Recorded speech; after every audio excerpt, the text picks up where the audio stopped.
Hi, Big Idea Ventures team. My name is Julia, and as you can see, this is the team video, but it's just myself because I'm the solo female founder of Nanu. So a little bit about where this idea came from. It started a year ago in April, 1.5 years ago now, and it basically came about because I became vegan a few years ago. And immediately the first thing I realized becoming vegan and having a sweet tooth was I walked through the grocery aisle where usually I could pull out any type of sweet or treats that I wanted, and suddenly nothing anymore in this grocery aisle was available to me anymore, and I couldn't just buy a pack of cookies or some brownies or anything else that I liked. So that was like the first big realization I had. The other thing was suddenly there was all this mention of supplements and taking B12 and vitamin D primarily for this plant-based diet that I was now on. And I realized it really didn't fit in with how I was eating now. So switched to a completely plant-based diet, suddenly was eating, natural foods, organic foods that are really good for you. You know where they come from, you know where they've grown. And suddenly, like, looking at all these supplements was a real clash with everything else that I was consuming. Suddenly it's chemically made supplements that are like in plastic bottles, which is not sustainable for the planet, not something that I was really keen of. And at the same time, I went and spoke to other vegan people, and I sort of, asked them how are they doing it, or how do they feel about taking supplements. And it was really shocking because most of them, I think it was like 83% of them actually do take supplements as they're supposed to. And the main reason for it is really not like, oh, I take them because, I just want to make sure I'm good or I'm healthy or it makes me feel good. All of it was like, don't really like taking them. I sometimes don't take them as I'm supposed to every day. It was just like reason after reason that was really bad. Like the reason they took them was because they knew that there was no other choice out there and they wanted to make sure that they don't run into health problems in the long term. Stories of people who like they had taken them, they stopped taking them, they had health issues, they started taking them again, but never really, happy or content with like, oh, I take supplements and it's totally okay with me and that's just part of my lifestyle now. So everyone that I spoke to about taking supplements, it was this like, oh yeah, well I guess I have to and I don't really want to, but since there's no other choice out there, that's what I'm gonna do. So that was where I put these two things together. I said there has to be a way, with the plant-based community in mind, to have supplements that, fits this type of people or are seeking for natural things, that are seeking things that are ethical, sustainable for the planet, not chemicals in plastic bottles. And at the same time I was like, there has to also be like this guilt-free treat that people get to eat, an indulgence, if you will. And that's how it came about. So we started development and we now make cookies, and one cookie a day, which is the size of this here. One cookie a day contains like the daily vitamin B12, vitamin D, omega-3, and they're high in calcium, iron, zinc, fiber, and a lot more. Our team. So I'm not by myself. While there aren't other founders, there are other team members. So first team member was Aurora. She is doing our marketing. She met us by sheer coincidence. We put up a job ad on LinkedIn saying we needed someone to do marketing. She wanted to be in this, more healthy space, plant-based space. And had done bachelor's, master's in marketing, had done some work before and was really keen to get into it. So she's already been on board for a year. And just we started out with a test phase. It went well, so we've kept her on board, although I hadn't ever worked with her before. The next person was Colin. He's our CTO. I actually met him as a previous job where we were both working in the same startup, and I had worked really closely on new things together with him, developed a new website, a new system for that business that there was. And we left the other company around the same time, and when I started my company, he said, well, whenever you want a tech person, I'm on board. I want to be more in the startup scene. So he's also been on board for more than a year now, actually. We currently have Intuya, who's our food scientist. She's still in a test phase. She met us through word of mouth, so she's actually currently living in Malaysia, but her friend in Switzerland knows about us and mentioned to her that this would be a really fun project for Intuya, so she found us that way. She applied, and so far we've been working together really well, currently testing out some new flavors that we're trying to figure out, and also a rewrite of our basic recipe. And then everyone else on the team is kind of doing production and also helping out where else they can. So we have Agata, who does food research and she's in production. We have Kathy, who's production. We have Rowan, who's production. And we also have two mentors, advisors, who've been on board pretty much from the beginning.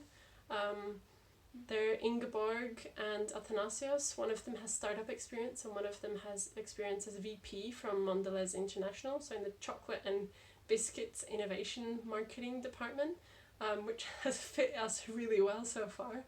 And we met both our advisors actually through the Founder Institute, which is where Nanu first started. So relevant experience that I have is previous startup experience. So before Nanu, I started eFuji, which is a not-for-profit. That was about 3 years ago. It's still going. Me and my friend Marcus, he was a co-founder, so we started that company together. It was a social impact company, and we grew it from 0 to 17 employees, figured out investment, made business plans. I think 3 months into running that company, we went and pitched to Heathrow as a partnership. So that was quite a big highlight very early on of like my very own first company. And before that, I was part of an edtech startup where I was a business analyst, which is where I met Colin, our CTO. I was there for a couple months, sort of organizing their growth plans and marketing strategies because they didn't really have anything set up yet. Before that, I studied entrepreneurship at university with a focus on global marketing, so how to enter different markets. I was also part of Bloom, this startup entrepreneurship scene of students, which was really cool because there was always different startups, different pitches going on. That was sort of my first introduction. And the way I started Nanu was actually through Founder Institute, which is an idea stage accelerator that is based out of Silicon Valley. In the meantime, it's global. And it's a 3-4 month program that is super strenuous. Every week is a different topic. Every week you get to pitch your idea. It's industry experts, startup experts who come and judge your pitches all the time. Every week is sort of a different topic. They go through customer research, product development, financials, all sorts of things in a very short time. It's basically meant to weed out anyone who's not really made to be a founder. So we started 47 people, and including myself, when we graduated, there were 9 founders left in 7 different companies. The biggest hurdle our team has ever overcome is actually when we first launched our very first MVP product, Cookie. We launched that at an event, Switzerland's biggest vegan event. We went there with our very first product. We had done customer research and we had done product development. This was like version 21 of the cookie. We went to this event, we sold out, which was incredible. We got lots of customer feedback, and one of the main things that we received as feedback, which we hadn't expected, was the request for no added sugar version of our products. Something that we really didn't expect, and it came super quickly, this request. It came from about 30 to 40 people, 30 to 40% of people who attended this event, including, plant-based, non-plant-based, vegans, non-vegans, flexitarians, whoever it was. There's a real big demand in Switzerland, and we've also heard in the meantime in other countries for no added sugar products. That was quite a shock to us because we hadn't really expected that. We had already produced, ahead a bit of stock that was all products with sugar. So that came as a very quick challenge for the team to, redo some customer research, redo product testing, redo our basic recipe, figure out, what's the best alternative for no added sugar product. We had people who were already subscribed to our product on a monthly subscription who then cancelled their subscription because they were not wanting to eat sugar. So we were really under quite a bit of time stress to immediately get out our new version of no added sugar as quickly as we could. And we did, within a few weeks, figure out to flavor our no added sugar products with date powder, which tastes really good. It was a really quick iteration of everything that we had done until then, package design included. And we launched that a few weeks after we had been to this event. And the day we launched that, our subscriptions jumped back on board, the ones that had cancelled previously. And those people are still on board until today. So that's been about a year now. And that was that was something we really hadn't expected. And it's now our most popular option of the product that gets sold. And that was a quick thing that we hadn't expected as a challenge early on. Really struggled time-wise to get it out there, and then it really paid off, and it has paid off until now. Favorite food or cooking hack is a difficult one. I think it's utilizing machinery in a kitchen that was meant for one thing, but using it for something else. I've realized this in the past. I seem to do this in the kitchen. So the ice cream scoop, for example, I use it for doing cupcakes and filling the shapes before they go in the oven. And actually recently in the kitchen, this was another sort of cooking food hack that we discovered was, until now we've been processing our seeds in this food processor, specifically a machine that is made for food processing. And it hasn't really worked out to the consistency that we've wanted. And recently I went and chucked it in a smoothie blender that is really designed for smoothies and juices and soups and things like that.